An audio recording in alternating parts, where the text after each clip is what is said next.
Hey, before I start this video, I just want to thank everybody for 100 subscribers, over 100 subscribers at this point. And also, I know this is a little bit different than my normal flea market videos, but I do have 2 of those on the back burner right now, soon to be posted, I promise. So if you're not a fan of this, I still have flea market videos coming out soon, and thanks for watching. So my My Little Pony collection is split into 2 different sections, and I'll put timestamps in the description of when I go over my Equestria Girls and when I just go over my normal ponies, because I know some people aren't really a fan of both and just want to see certain parts. Right now they're confined to these cubbies because this is what my shelf looks like, but hopefully that changes soon. So first I'll start out with original series Equestria Girl dolls. The majority of my collection is original series and not Rainbow Rocks or anything like that, but that's what I had as a kid, so that's kind of why I collect them the most. The first wave original series, which is what you're seeing here, I have a complete collection of, with all of their accessories, other than their club cards, of course, since those are much harder to find. And then this is the dress up series, which is also complete for original series. And these dolls would come with 2 dresses, 2 pairs of shoes, a bag, wings, or in Rarity's case, a headband, and I have all of their extra accessories and stuff in a different bag, which I'll show later in the video. There's Rarity's headband, which kind of seems unfair that she doesn't get a bigger accessory since Rainbow Dash and Fluttershy literally have wings, but you'll see a pattern of inconsistency with original series, unlike these, which are Rainbow Rocks and Friendship Games. These dolls are worlds above original series, quality-wise, and ironically, I have the least of them. This is my original series, Wave 1 Pinkie Pie, with her headband accessory. Unfortunately, her face is really discolored. I'm not sure why. I think I got this doll from a smoker. But as I pan down this doll, you'll see a lot of the reasons why people didn't like original series. They were unarticulated, their bodies had molded clothing, they had very limited accessories, and overall weren't very good quality, as you'll see on this Twilight as well. That long part of her shoes are supposed to be socks. They don't look right. I didn't show earlier this doll, but this Twilight is also original series, but in a different line where they actually came with ponies. I got her brand new in box, so that's why she looks, new. This is the pony she came with, and the little gem in her cutie mark actually is removable and will go in the hole on that purse. But this pony, and of course the little gem that comes with her, is the precise reason why I got this doll in box, because it's hard to find them loose with everything, and I prefer just to have my Equestria Girls complete, or generally complete. And she was pretty cheap. Like I said earlier, not a lot of people like these dolls, and I understand why. This is the Celestia of the series. I also want her, but I unfortunately don't have her. I'm still waiting to find her in box so I can have all of the pieces and her pony with her. Although Rarity is not my favorite character in the show, she is definitely one of, if not my favorite doll of Equestria Girls. Her color palette is just really nice, and the way her hair curls is nice as well. I specifically really like these sunglass accessories, and despite the very limited clothing on the first wave original series, I still think this doll looks nice. And of course the dress up doll is a very big improvement with articulation, more accessories, etc. The doll I have the most of is Rainbow Dash. She was my favorite as a kid, so it makes sense. This is the dress up Rainbow Dash. Something that's odd to me is if you look at the color of this bag and the color of these shoes, and then you look at the color in the stock photos, they're different. And the color of these molds vary if you look online secondhand. It's really interesting. And then this is my first wave original series Rainbow Dash. Nothing special. If you've seen one, you've seen them all. This was my favorite doll as a kid, but I kind of hate it now. It's the hair play Rainbow Dash. She has very long hair, which is cool, but it's awful to try and display and look nice. these are my Fluttershy's. Fluttershy is my favorite character, but I kind of hate the dolls because of the color of plastic they used. That yellow is so bright in person and on camera, just an awful plastic color that they chose, and even the outfits on the dress-up doll are not that good. And if you look at Fluttershy's wings here, there's the same problem with Rainbow Dash's shoes and bag. It's really weird, and Fluttershy's bag that I have is pink, but in all the photos it's blue. It's kind of puzzling. I really want to know why there were these inconsistencies. And then this is my favorite Wave 1. It's Applejack.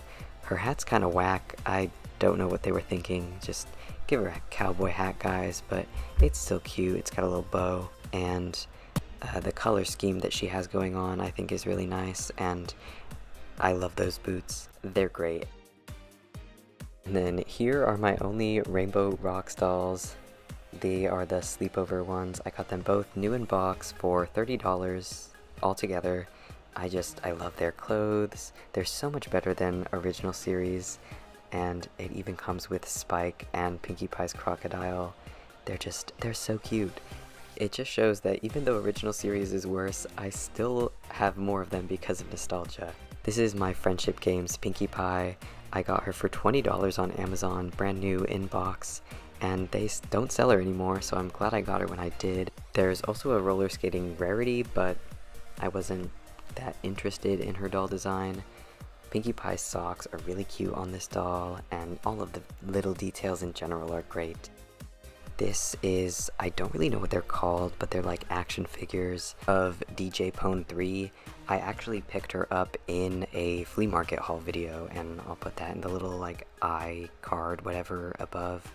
And these I don't buy on eBay because they're expensive for good reason. Like, they're very good quality, their articulation's very nice. Overall, they seem very sturdy. I understand why people like these better. However, she's my only one. Equestria Girl dolls are actually the only doll series I will not really pick up at flea markets and mostly buy on eBay or Mercari because I collect them complete. For the most part, of course, there are some exceptions, and that segue leads me to this bag of Equestria Girl accessories, just extras I've gotten from along the way, and I couldn't display for whatever reason, or I don't really want to display them. That is a Applejack that I got from the flea market, and I just put Rainbow Dash's extra dress on her.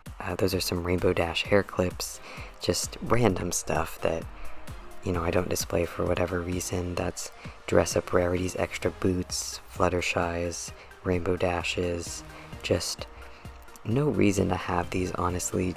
I just like to have them just for the fact of saying that I have them. And then these are just some paper extras.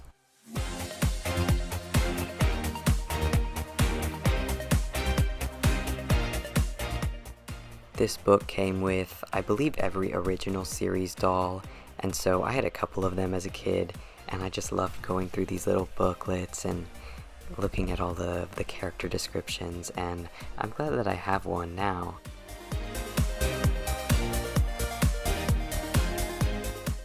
So that's basically my entire Equestria Girl collection. I doubt it will expand that much anytime soon. These are the only 3 dolls that I'm just waiting to get in box, are Boutique Pinkie Pie, Celestia, and the 2-pack of Sunset Shimmer and Twilight Sparkle, just because there's so many small pieces. So next is my normal pony collection. For a long time, I only wanted to collect Gen 1, which is these ponies. These are Bootsy and Tootsie, baby ponies from Generation 1, and I think they're really cute. I got them at the thrift store for probably a couple bucks, and when I got them at the thrift store, they were in a bag with a bunch of rubber ducks and this flutter pony right here, and so they came together. I usually display them together. Unfortunately, she's missing her wings, but Gen 1 hair cleans up so well, and just in general, they clean up really well. They were made to last, and you can really see that in the quality. With a good wash, Gen 1 basically looks brand new, which is one of my favorite parts about Gen 1. This is my bridal pony. I actually picked this up in a flea market haul on this channel. She still has a few scuff marks on her legs and whatever, and there's like a stain right there, probably from a marker. But other than that, she's in really good condition, considering I found her on the floor at the flea market. So that's pretty cool. She was 50 cents, I believe. So that's just, I love getting deals on everything in my collection. These are Gen 3 McDonald's toys. At least I think they were McDonald's toys. They're super common, so I just pick them up whenever. If any of them catch my eye or if they're cheap. My personal favorite is the 4-leaf clover pony right there. Next are 2 Gen 3 ponies I got from the thrift store in the same lot. This is Fluttershy, I believe. She came with her hair braided, so when I cleaned it, I kind of kept that and put a little clip in her hair. And I don't know this pony's name at all, but I find it pretty cool because of the 3D cutie mark. I didn't even know that was a thing until I picked this pony up, so that's pretty cool. Next is my favorite pony that I have in my entire collection. Her name is Silver Mist. She's a Pegasus, I think. Pegasuses are my favorite mold in G3 just because of their sparkly wings and everything about them is just really nice. Again, I don't know these ponies' names. I kind of just pick up, ponies whenever I see them at thrift stores. But this Pegasus is pretty cool too. She came in the same lot as the first 2 ponies I showed. These are my pink ponies. I decided to put them together like that. This is Cherilee. I got her from the flea market. And Cherilee was actually my favorite G3 pony growing up, and so I'm glad to have one in my collection now. And the pattern on her body is really cool. I had never seen a pony with the extra pattern like that before. And then this is Forget-Me-Not, I believe, and I don't know what's going on with her hair. I've tried restyling it like 3 times, and it never turns out the way I want. Look at that. That kind of looks awful. So, I don't know. This is, I want to say, my very first Gen 3 pony. She's a skating pony, ice skating pony with a crown and whatnot. She cleaned up really well considering she's Gen 3, because Gen 3 does not clean up very well. Her hair is nice and shiny. I got her at the flea market, probably for $1 or $2, and she's missing her front roller, or I guess they're not roller skates, ice skates on her front hooves. This is Piccolo. If my first pony wasn't the ice skating one, it was definitely Piccolo. That tutu is not My Little Pony. It was just on the pony when I got it, so I kept it there. And lastly is this tiny little Gen 1 My Little Pony Butterscotch. It's so cute, and that's the end. Thank you for watching this video. If you enjoyed, please let me know, because I don't really know what to make on this channel. Obviously flea market hauls and stuff are really convenient for me to make, but I also want to show you guys why I pick up so much crap at the flea market and what I do with all of it. Sorry if you can hear any noises in the background of this voiceover. For some reason, as soon as I started recording, my neighbors were like, let's make really loud banging noises and annoy Avery. So, I don't know. Like I said earlier, I have 3-ish, no guarantees, 3 flea market videos coming up soon-ish. So, look out for that. Subscribe if you want, and thank you for being cool.